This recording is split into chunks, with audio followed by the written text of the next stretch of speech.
Hello guys, आप लोग कैसे हैं। आई होप कि आप लोग अच्छे ही होंगे। आज मैं आपको इस वीडियो में टेटनस के बारे में बताएंगे। ये टेटनस होता क्या है और ये कितना ख़तरनाक होता है। आइए जानते हैं टेटनस के बारे में। टेटनस एक गंभीर जीवाणु रोग है जो आपके तंत्रिका तंत्र को प्रभावित करता है। इससे मांसपेशियों में संकुचन होता है, विशेष रूप से जबड़े और गर्दन की मांसपेशियों में। टेटनस सांस लेने की क्षमता में भी हस्तक्षेप कर सकता है और व्यक्ति के जीवन को खतरे में डाल सकता है। आप लोगों ने सुन ही लिया होगा कि कितना खतरनाक है ये। मतलब गर्दन की मांसपेशियों में ऐंठन होती है, सांस लेने में भी दिक्कत होती है और वहाँ के जो मांसपेशियाँ जो है बहुत टाइट हो जाता है। अगर किसी को चोट लग जाता है, उसको टेटनस हो जाता है, तो ये सारी प्रॉब्लम होती है। और टेटनस जब होता है तो ये टेटनस कितने टाइप के होते हैं। टेटनस जो है 4 टाइप्स के होते हैं और इनका ये जैसे जेनरलाइज्ड टेटनस हो गया, लोकलाइज्ड टेटनस हो गया और सेफेलिक टेटनस हो गया और न्यूनेटल टेटनस हो गया। तो आइए कुछ इनके बारे में जान लेते हैं। ये 4 टाइप के टेटनस हैं और इनके अंदर क्या क्या होते हैं। तो बारी बारी से इन सब को बारे में जान लेते हैं। पहला हम लोग जानते हैं जेनरलाइज्ड टेटनस। यह जो टेटनस का सबसे सामान्य रूप है। ये लगभग 80% मामले जनरलाइज्ड टेटनस के होते हैं। इस स्थिति को शुरुआती लक्षण या जबड़े में ऐंठन होना, इसके अलावा गर्दन में दिक्कत होती है, शरीर के मध्य भाग यानी ट्रंक और जोड़ों के मांसपेशियों में ऐंठन और दर्द की शिकायत रहती है। गंभीर मामलों में कन्वल्सन यानी मांसपेशियों के ऐंठन के साथ इसमें प्रॉब्लम होती है और ये इसके अगर हो जाने से देख रेख के अभाव में ये स्थिति गंभीर रूप से बहुत गंभीर हो सकती है। तो आप लोगों को ये इस बारे में बताना चाहेंगे कि टेटनस जो होता है ये बहुत ही गंभीर होती है, जेनरलाइज्ड टेटनस, और इसको जो है हल्के में ना रखें। और दूसरा हमारा टेटनस है लोकलाइज्ड टेटनस। लोकलाइज्ड जो टेटनस के मामले लोगों में कम देखे जाते हैं। आप लोगों को इसके बारे में शायद मालूम ही होगा, बहुत लोगों को नहीं मालूम होता है। मेडिकल फील्ड में रहते हैं उनको अच्छी तरीके से मालूम होता है। तो इस रोगियों को जख्म वाले स्थान के आसपास की मांसपेशियों में ऐंठन महसूस होती है। हालांकि इस लक्षण में काफ़ी हल्के होते हैं, लेकिन देखरेख के अभाव में ये स्थिति गंभीर रूप से ले सकती है। तो ये हो गया हमारा जो है एक लोकलाइज्ड टेटनस और जेनरलाइज्ड टेटनस के बारे में। और एक है सेफेलिक टेटनस। ये क्या होता है? ये जो है खासकर सिर या चेहरे पर लगी चोट के घाव से जुड़ा होता है और इनके लक्षण जो चोट लगने के 2 दिनों में ये है जो है दिखाई दे सकते हैं। ये जनरलाइज्ड टेटनस से थोड़ा विपरीत होता है। इसमें मांसपेशियों में ऐंठन होने के बजाय दिमाग में निकलने वाली तंत्रिकाएं जो जिन्हें मस्तिष्क कहते हैं, उसको क्रेनियल नर्व कहा जाता है, उनमें लकवाग्रस्त भी हो सकते हो, जैसे समस्या होने की संभावना हो सकती है। मतलब इंसान जिसको होने से लकवाग्रस्त भी हो सकता है। कुछ मामलों में जबड़े की मांसपेशियों में ऐंठन भी हो सकती है। यह भी आगे जाकर जो है टेटनस के रूप में ले सकता है। तो इसके बाद तो ये चीज़ें होती हैं टेटनस के बारे में। तो आप लोग इसको ज़्यादा जो है, अगर किसी को हो जाए तो इस पर ज़्यादा जो है चिंतित रहिए और इसको जो है डॉक्टर से संपर्क करिए। और चौथा जो है न्यूनाटल टेटनस। ये न्यूनेटल टेटनस क्या होता है? Neonatal tetanus.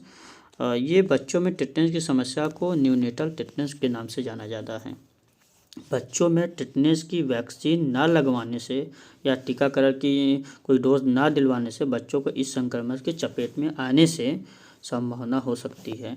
तो हम लोग जैसे कि इन 4 टेटनस के बारे में जान गए। एक होता है जेनरलाइज्ड टेटनस, लोकलाइज्ड टेटनस और सेफेलिक टेटनस और न्यूनेटल टेटनस। तो ये हमारे 4 टाइप टेटनस के हो गए। तो पहले तो हम लोग जानते थे भाई टेटनस एक ही होता है, एक टेटनस है और टेटनस के अंदर जो है बस सिर्फ टेटनस है, लग गया किसी को और जाकर जो डॉक्टर पास से इंजेक्शन लगा देते थे। लेकिन ऐसा नहीं है। टेटनस 4 टाइप्स होते हैं। अगर उसको लेट किया जाए तो वो गंभीर बीमारियों का शिकार हो सकते हैं वो।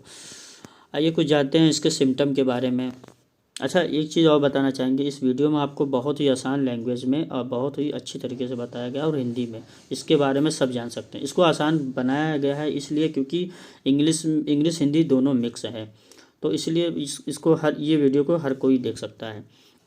आइए, मैं तो ज़्यादातर मैं मेडिकल फील्ड वालों के लिए बनाता, लेकिन अब मैं सोच रहा हूँ सभी के लिए बनाऊँ ये।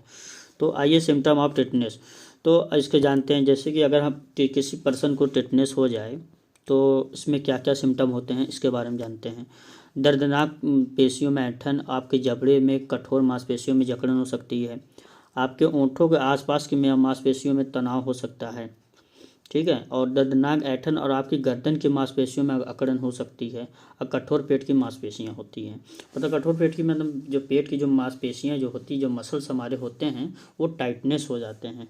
अच्छा, एक चीज़ और मैं आपको बता देता हूँ, इसके जो लक्षण कुछ ये हैं, जैसे कि खाना पानी निकलने में भी दिक्कत हो जाता है, और कुछ लोगों को चिड़चिड़ापन भी रहता है, ब्लड प्रेशर जो है बहुत हाई रहता है, ठीक है, दौरे आना भी शुरू हो जाता है, तो इसलिए ये ऐसा होता है। और आप लोगों को बता दें कि बुखार और पसीना भी आता है, ठीक, जबड़ों में ऐंठन और अकड़न भी होती है टिटनेस की वजह से। तो ये थे जो है सिम्टम इसके। मल या थूक के घाव का दूषित हो जाता है, और बहुत सारी चीज़ें हैं, जैसे किसी नुकीली वस्तु से सुई या वकील चोट लग जाती है तो उससे भी टिटनेस हो जाता है।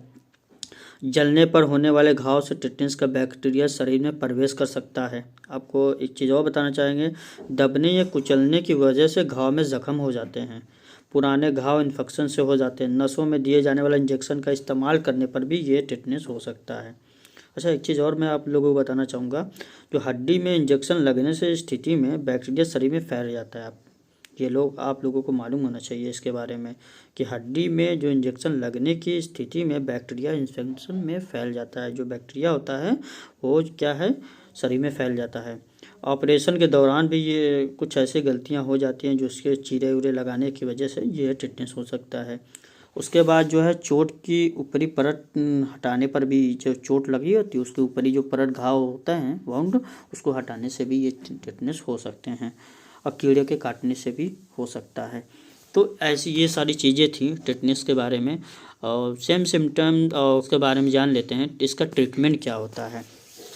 तो इसका ट्रीटमेंट सिंपल सा है कि अगर आपको ट्रीटमेंट डॉक्टर से ही लेना है सबसे पहली बात, और दूसरी बात ये है कि आप थोड़ी बहुत जानकारी रख लीजिए, मगर डॉक्टर आपको देते हैं कि कौन से इंजेक्शन लगाए हैं और कौन सा इंजेक्शन लगाना बाकी है, कौन सा मेडिसिन लेनी है, तो इसका नाम आप लोगों को पता हो जाता है। तो आइए कुछ जान लेते हैं इसके बारे में।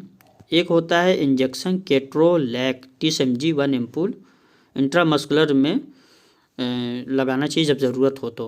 तो आप लोगों ने ये देखा है, आप लोगों ने एक ये इसमें पिक टेटनस मस्कुलर ह्यूमन केट्रोलैक, ये है केट्रोलैक के बारे में बताया है, तो ये आप लोग देख लीजिए, ऐसे ही होता है।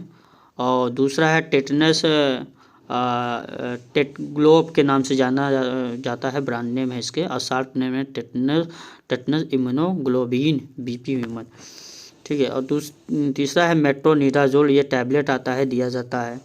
और उसके बाद कुछ जो है टेटनस का टॉक्सिक वैक्सीन आती है वो लगाई जाती है। तो डॉक्टर ज़्यादातर जो है टेटनस का टॉक्सिक वैक्सीन यूज़ करते हैं। तो 10 एम्पूल जो है स्लोली जो स्टार्ट में लगा देना चाहिए इसके बारे में। और इसके जो है इंजेक्शन जो है टॉक्सिक 1 एम्पूल दे सकते हैं, टैबलेट जो है 3 टाइम आप इसको दे सकते हैं। तो ये थी छोटी सी जानकारी टेटनस के बारे में। और वैसे तो देखा जाए तो अगर वीडियो तो मैंने शॉर्ट बनाने की कोशिश किया है, वरना तो वीडियो बहुत लंबी बन सकती थी। बहुत चीज़ें जानकारी जो है मैंने इसमें से हटा दिया है। अगर आप लोगों को ज़्यादा अगर नॉलेज चाहिए तो आप मुझे कमेंट करिए, मैं उसके लिए मैं लॉन्ग वीडियो बनाऊंगा। तो ये थी हमारी जो है वीडियो, और आप लोगों से उम्मीद है ये कि अगर आप लोगों को वीडियो अच्छी लगी हो तो आप प्लीज़ हमारे चैनल को लाइक, सब्सक्राइब और कमेंट करके ज़रूर बताइएगा। Thank you very much.